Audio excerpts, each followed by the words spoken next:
Mike Damergis here at Citi Field with Scott Hairston. Scott, thank you for joining us here. First, let's talk about this team. We're wrapping up the season. The expectations weren't that great, low payroll, a lot of young players. Talk about the developments on this team with the young players.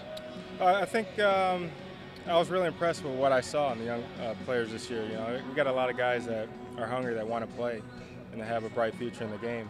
And I think you saw that a lot with the success that they've had in AAA and the guys that have come up and produce at the big league level. That's very hard to do. And you know, with guys like Lucas Duda, Matt Harvey, and even Ike Davis, you know, I think this organization has a bright future. You know, I know the wins and losses are kind of not the way we want it to be, but I think a lot of positive has come out of this year.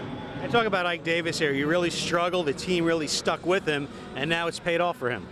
Yeah, I mean, Ike had a pretty rough first half, but you know, I think he showed a lot of character in bouncing back and having a really good year. You know, 27 home runs, I think 82 RBIs. I mean, that's really commendable. And you know, he's doing his job as far as hitting for power and driving in runs. And as a first baseman, you need that. So, you know, I think he's turning it around. It shows a lot. Not a lot of guys can come back like that after having a rough start. You know, the New York Mets have a traditional history of great pitching, Tom Seaver, Dwight Gooden, the likes.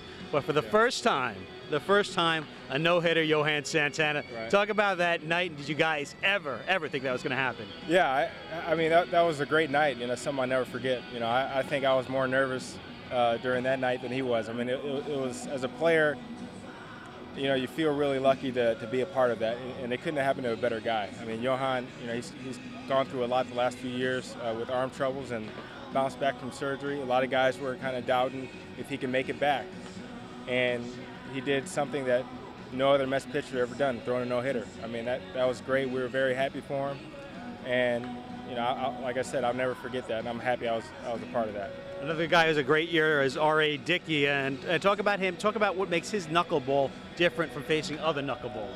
Oh man, I faced Tim Wakefield. I actually faced R.A. I believe when he was in Seattle. R.A. throws his knuckleball, I would say, faster than any other knuckleballer, and that gives hitters less time to react. And when a hitter has less time to react, it's harder to hit. And especially with his knuckleball, it moves all over the place. One's moving into the hitter, the next one's moving down and away. The hitter doesn't have enough time for his brain to calculate where the ball's going to end up. So the way he makes that pitch dance, I played center field a couple times during his starts. I mean, it's kind of unfair for the hitter. And as we wrap up the season, what's the future for Scott Hairston on this team? Oh, I don't know. All I know is I have 13 games left in this season. I don't know what's going to happen next year. Is that tough to have that doubt going into the offseason? It's tough in a way. I mean, obviously the unknown is tough. You know, a lot of anxiety builds around that. But you know, I think I'm just going to try to enjoy the last 13 days with this ball club. I love being a part of this team. I love being part of the organization.